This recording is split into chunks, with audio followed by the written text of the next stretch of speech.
लोग भिखारियों से भी करते हैं तिजारत, जो 10 रुपए के बदले में लाखों की दुआ देता है। नमस्कार दोस्तों, दूसरों का भला सोचना, उदारता और समझदारी ये ऐसे गुण हैं जो किसी भी समाज का कल्याण कर सकते हैं। आज की कहानी में आपको इन्हीं गुणों का दर्शन होगा। ये कहानी है जन्म से अंधे एक राजा की। अंधे होते हुए भी राजा ने अपने राज्य को बड़ा सुखी रखा था। कारण था राजा की अच्छाई, राजा का परोपकारी स्वभाव। राजा ने अपने दरबार में और अपने खास लोगों में अपने जैसे अच्छे और दूसरों का भला सोचने वाले लोगों को नियुक्त किया था।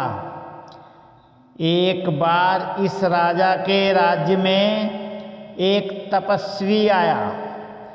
राजा ने उस तपस्वी का बहुत मान सम्मान किया, उसका बड़े अच्छे से स्वागत किया और उसकी बहुत सेवा भी की। तपस्वी राजा से खुश हुआ और जाते जाते राजा को काजल की एक छोटी डिब्बी देकर गया। उसे काजल के बारे में बताते हुए तपस्वी ने कहा कि हे राजन, इस डिब्बी में तुम्हारी दोनों आँखों की रोशनी वापस ला सके इतना ही काजल है और सामर्थ्य भी है। इस काजल को अपने दोनों आँखों में आधा आधा डालकर तुम इस सृष्टि देखने की क्षमता पा लोगे। राजा उस काजल को पाकर बहुत खुश हुआ, लेकिन इस्तेमाल करते समय राजा को अपने उस मंत्री की याद आई जिसने अपनी आँखें कमज़ोर हो जाने की वजह से सेवानिवृत्त लेना पड़ा था। राजा बिना एक क्षण की भी देरी किए अपने कुछ आदमियों के साथ उस मंत्री के घर पहुंचा। वह मंत्री बिल्कुल अंधा हो चुका था और एक कोने में बैठा हुआ था। राजा ने मंत्री को तपस्वी के बारे में और उसके द्वारा दिए गए काजल के बारे में बताया। राजा ने वह काजल मंत्री को दे दिया और उसे उसकी आँखों में डालने के लिए कहा। मंत्री ने आधा काजल अपनी एक आँख में डाला तो उसे उस आँख से बिल्कुल साफ साफ दिखने लगा। अब थोड़ी देर सोचने के बाद मंत्री ने बचा हुआ आधा काजल अपनी जीभ पर डाल लिया। राजा के आदमियों ने जब राजा को इस बारे में बताया तो राजा मंत्री पर गुस्सा होते हुए बोला, तुमने यह क्या मूर्खता की? तुम जब दोनों आँखों की रोशनी पा सकते थे तो तुमने एक ही आँख की रोशनी पाकर आधा काजल बर्बाद क्यों कर दिया? मंत्री ने राजा को प्रणाम करते हुए कहा, महाराज, जब आप इतना निस्वार्थ होकर मेरे बारे में और प्रजा के बारे में इतना कुछ सोचते हैं तो क्या मेरा कोई कर्तव्य नहीं बनता? इस आधे काजल को अपनी जीभ पर रखकर मैंने पता कर लिया है कि यह किस वस्तु से बना है। अब मैं इसे बनाकर आपकी और ऐसे हजारों लोगों की आँखों की दृष्टि वापस ला सकता हूँ। राजा अपने मंत्री की समझदारी और दूसरों का भला करने वाली सोच को जानकर बहुत खुश हुए। दोस्तों, एक और कहानी लाचार बाप की। एक छोटी सी ये कहानी है। किसी एक गांव में एक किसान इतना बूढ़ा हो गया कि वह अब खेतों में काम नहीं कर पा रहा था, इसलिए मजबूरी में वह बैठे बैठे ही घर के आंगन में दिन गुजार देता था।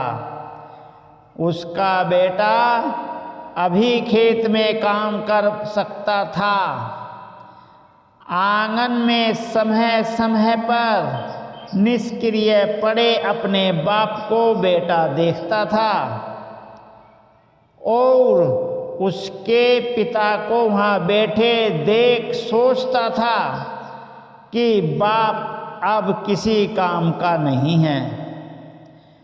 स्वयं तो वह कुछ नहीं करता, बल्कि उसका काफ़ी काम दिनचर्या में उसे हाथ बटाना पड़ता था।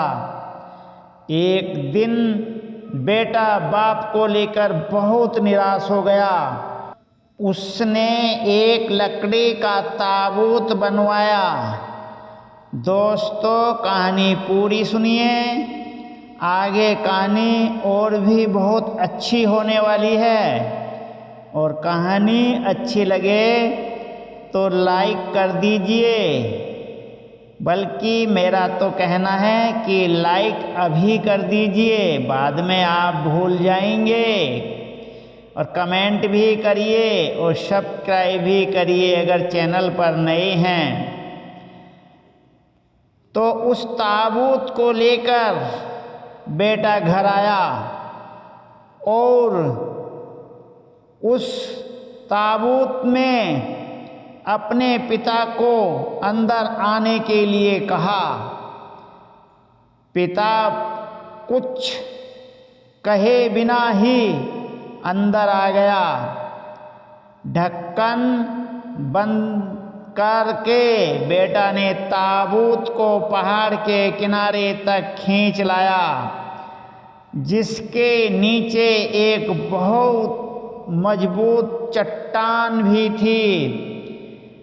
जैसे ही वह मंजिल के पास पहुंचा, उसने ढक्कन पर हल्की थपथपाहट की आवाज़ सुनी। ताबूत के अंदर से बाप ढक्कन खोलने के लिए कह रहा था।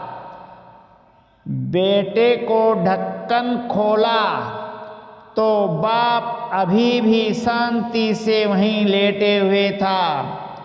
पिता ने अपने बेटे की ओर देखा और बोला, मैं जानता हूँ कि तुम मुझे यहाँ से चट्टान पर फेंक दोगे, लेकिन जाते जाते तुम्हारे फायदे की बात बताता हूँ। इससे पहले कि तुम ऐसा करो कि मेरे साथ इस अच्छी लकड़ी के ताबूत को भी चट्टान पर फेंक कर बर्बाद मत करना। मुझे इसके बिना ही नीचे फेंको, ताकि भविष्य में तुम्हारे लिए तुम्हारे बच्चे नया ताबूत बनाने के लिए परेशान ना हो।